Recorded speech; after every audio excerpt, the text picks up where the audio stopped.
Will be our speaker. He's working on project number 7. There's 10 projects overall in the competent communication manual. These are designed to build a little bit in complexity as you go along. He is jumping over to speech number 7, which is research your topic.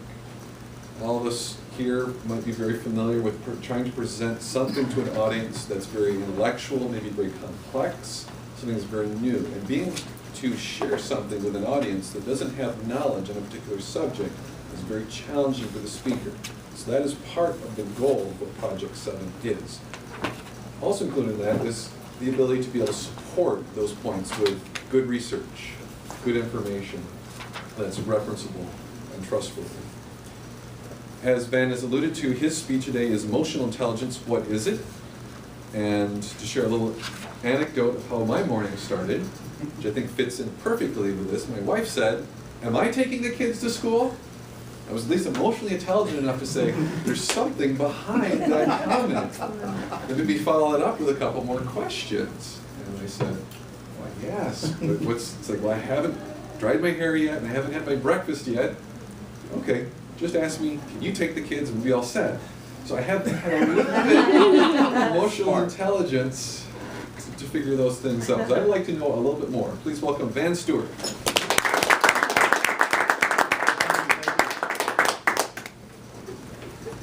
Emotional intelligence, what is that? I'm quite sure many of you have never heard that term before. In fact, I had never heard it before until about 2 weeks ago. I was surfing on LinkedIn, and I came across a person I follow. His name is Dr. Travis Bradbury. Dr. Bradbury is the head of the Emotional Intelligence 2.0. It's a think tank where they talk about reasons why people are successful in their jobs, in their personal relationships, and reasons why they aren't. Some people have a lot of gifts. You think they'd be really good at something, and when you find that they're not, it's mind-blowing. They found out that people with high IQs are not always the highest achievers, which is kind of rare. Now, IQ is the intelligence quotient. That's measured, usually they start around the age of 15 to measure that, because it's constant throughout your life. It doesn't change. You have a high IQ as a youngster, you're going to have a high IQ throughout your life. IQ is not how intelligent you are, it's your ability to learn and retain information. That's all it measures. So it doesn't measure you, if you have a higher IQ than somebody else, it doesn't mean you're smarter than them. You have the ability to retain and assess information. You can do that. So somebody with a lower IQ, quite often, will do better than a person with a higher IQ. That's one of the things he found in his research. 70% of the time, the person with the lower IQ outperforms the person with a higher IQ in the workplace. 70%. That's amazing. Because historically, we all thought high IQs meant higher intelligence and higher performance. Not so, not so. So he sought out in his research to find out why is this so? What makes people with these lower IQs almost 3/4 of the time do better than people with higher IQs? There's some intangible thing in those people that makes them outperform. What is that thing? And they quoted a phrase for this, a term called emotional intelligence. And it's the intangible thing that helps you to manage your behavior, to navigate complex social situations, and to make personal decisions that can result in high achievement or high results. That's what your emotional intelligence is. You might not be the smartest guy in the room, but you can sure navigate relationships well and talk to people very, very articulately. And that's what's going to determine your success. They broke down emotional intelligence into 4 core skills. And these 4 core skills are broken up into 2 primary competencies, personal competence and social competence. So we're going to talk a little bit about those. But first I want to give you guys an example, because I think examples always make things easier to understand. I'm going to do a little skit, just me, I'll play both characters. I'll be Mr. Ross. Mr. Ross is the hiring manager for a firm that makes, I don't know, widgets. He's got a senior manager position over his firm, senior manager. You have to have lots of credentials to get this job, lots of credentials. He's got 2 employees that are stellar employees. We'll call one Van, we'll call one Brian, how's that? Now, Brian's been there for 12 years. He's worked his way through the system. He's learned everything. He's got education. He's got a lot of good attributes. He's got a very high IQ. And then there's Van, who's been there for a couple of years, and Van's aggressive. He's a go-getter, but he doesn't have quite the credentials that Brian has. And Mr. Ross has to pick between one of these 2 guys who's going to give this senior manager position to. So it begins like this. Mr. Ross calls Brian into the office. And I want you guys to think about how these 2 react to the situation. Mr. Ross decides that he's going to give the job to Van, the person with the less experience. And he calls Brian in first to break to Mr. Brian. Brian, come in, have a seat. Yes, Mr. Ross, how are you doing today, sir? Brian, I'm doing fine. Brian, we decided to go another direction with this job. We think we're going to give it to Van. We think he has some qualities that really can help our company out, and we're going to give him a chance to really show us what he can do. Mr. Ross, I've been here for 12 years. I can't believe you would give the job to Van. Are you as stupid as you look? I mean, I can't believe you would do this to me. I know this company inside and out. I've worked in every department here, from finance to accounting to engineering. I could have taken money from you guys, you'd never know it. But I didn't do it. You give it to this guy who just got here 2 years ago? What is wrong with you? Were you dropped on your head as a child? Now, Brian, calm down. I don't think that's the right way to behave at all. Mr. Ross, you calm down. You're an idiot. I should take my talents elsewhere. I'm out of here. Well, Brian, that's your choice. Have a good day. Now, you can see from that interchange that, number one, Brian shot himself in the foot of this company. Brian's done. If another job comes up, he has zero chance of getting it, and he might have lost the job he had. Might have lost the job he had. Now, let's take a look at this and see how Brian could have handled this in a different way. Same day, Brian's called in. This time, Brian reacts a little differently. Brian, come and have a seat. I want to talk to you about the job we have open. Okay, Mr. Ross, thank you for considering my application. What would you like to talk about? Well, we know you're qualified. I look at your resume. You're a Notre Dame graduate. We'll hold that against you. You got a master's degree and an MBA. You're highly qualified, but there's something I just don't feel when I talk to you about the position. I just don't feel you're the right fit for this job. And I'm going to go ahead and give this job to Van. Well, I'm disappointed that you feel that way, Mr. Ross. I wish I could talk to you and explain further about my abilities for this position. But if there's any way I could talk to you and show you what I can do, I'd love to have that chance.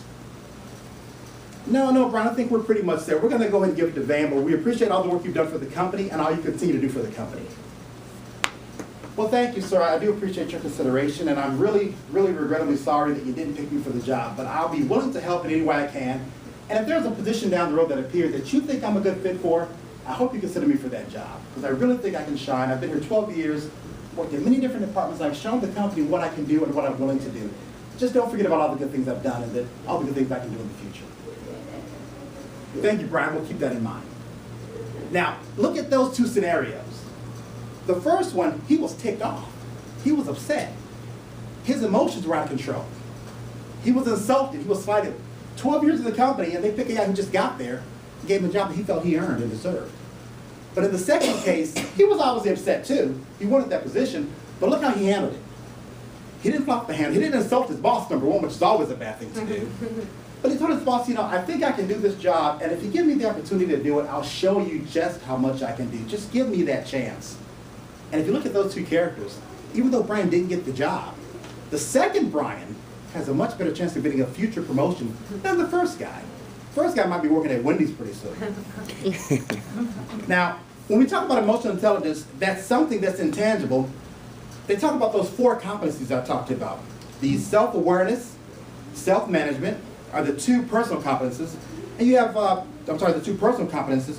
You have 2 social competencies, which are social awareness and relationship management. I'm going to talk about each of those 4 categories briefly. Personal competence comprises your self-awareness and your self-management skills, and that focuses more on your individuality than your interaction with the people. So if you're a personally competent person, you kind of know you. You're aware of your ability, and under personal competence, they have 2 criteria. They have self-awareness and self-management. It's your ability to accurately perceive your emotions and to stay aware of them as they happen. So you don't fly off the handle when you don't get that job. So you don't tell your boss, you're dumb, you're stupid, you made a mistake. And self-management, your ability to use awareness of your emotions to stay flexible and positively direct your behavior. Bad things are going to happen. You're not going to get every promotion, every job you want. But how you react to that is going to determine your success. You can't fly off the handle. Nobody hits a grand slam every time. You're going to strike out. But when you strike out, how do you react to that strikeout? That's going to determine a lot of your success in your career. Now, the other competence is your social competence. That's made up of social awareness and relationship management skills. Social competence is your ability to understand other people's moods, their behaviors, and their motives in order to respond effectively and to improve your relationships. Now, if Brian was socially aware, he would have known going to the meeting that his boss was going to go another direction. He would have felt the vibe of the room and felt the conversation going on, and he would have known how to react to that. You can never control another person's actions. You can only control your reactions. So when his boss told him the bad news, he had an option. Take it, go with it, or fly off the handle. He chose to fly off the handle in the first case, and that's not going to help you in your career. It's not going to help you at all. Now, emotional intelligence, what I'm talking about, intelligence quotient and personality are all different. Emotional intelligence is that intangible thing that determines all these things about you, your ability to respond and react and take in a positive way. IQ is your intelligence quotient. That's just that level of your ability to learn. That's all it tells you, people. How much of ability do you have to take in information and process it? And that's usually pretty constant of your career. And then there's a thing called a personality. Personality is an innate thing in you that makes you who you are. Now the neat thing, personality is formed when you're young. Usually people by the age of 6 or 7 have a unique personality that's going to carry them through life. If you're a little jerk when you're a kid, you're going to be a big jerk when you're old. That's pretty much what happens. Those don't change much. They don't over time. IQ doesn't change much over time either. That's why IQ is usually measured in your teenage years. Usually people take the test when they're late high school, early college. And this number's pretty steady throughout your career. And this professor determined that the only thing that really changes is your emotional intelligence. You can affect that. You can work toward changing that. If you have problems in social interactions, you can work toward making those better. Take courses, listen to people talk, have people critique you in your interactions with other people at work. Go out there and get to know more people and try to use empathy. Try to use that ability to put yourself in another person's position to see how you're reacting. And ask people, honestly, am I this way? Do I come across negative? Do I fly off the handle? And if so, you can work on that. You can't change your personality too much. It's pretty much who you are. You can't change your IQ that often. I mean, you can't really affect that. That's going to be innate in your ability to learn. Your emotional intelligence is a number that you can work on. And they've shown that when you work on that, it has really, really positive effects. And listen to this. This professor found out in his work, Dr. Bradbury, his think tank, Talent Smart, they said, how much does it really impact your professional success? The short answer is a lot. It's a powerful way to focus your energy in one direction with a tremendous result. They found that, along 33 other important workplace skills, that higher emotional intelligence can result in a 60% increase in pay. On average, people with a higher emotional intelligence make $30,000 more per year than those with the lower emotional intelligence. So if you like the sound of 30,000 more bucks, think about this.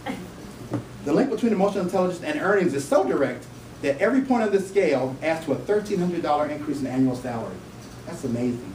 Just by learning how to interact with people, you can actually increase your take-home pay. That's awesome. And they were not able to find one job in any industry where emotional intelligence and pay weren't directly related. So think about that. As you work every day at your job, as you work with your bosses, your coworkers, your peers, think about how that's going to affect what you do, how that's going to affect your perception by other people, and how that's going to affect your bottom line take-home pay. So in conclusion, as Dr. Bradbury always says, you are what people think you are, not what you think you are. If you want to have a 70% increase in your pay, in your ability to work with others, and your ability to be promoted in the company, most of us are here because we like our jobs, we want to be promoted and want to excel. If you want to excel, have a better chance of excelling, work on the things that you can change. Your personality is you. That's you. Your IQ tells your ability to learn. But your emotional intelligence will tell people if you are the type of person that can respond, react, and exist positively with your coworkers. Think about that. Thank you.